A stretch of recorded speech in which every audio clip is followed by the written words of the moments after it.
ஒரு சிலுவையில ரத்தம் சிந்தி மறித்து உயிர் தெழுந்து பாதாளத்துக்கு போய் நம்முடைய சார்பிலே அவர் வேதனைப்பட்டு 3ஆம் நாள் உயிரோடு எழுந்தார்.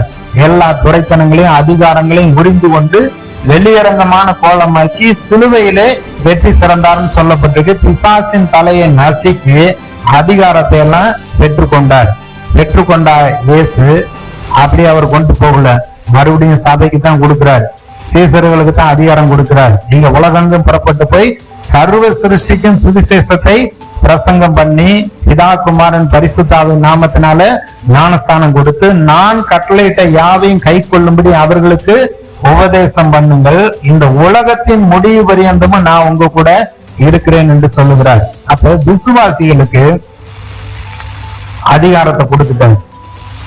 பேதுருகிட்ட சொன்னார், ஜனங்கள் என்னைய யாருன்னு கேட்கிறாங்க. அப்ப சீசர்கள் சொல்றாங்க, நீர் எலியா, நீர் எரேமியா தீர்க்கதரிசியில் ஒருவர்னு சொல்றாங்க.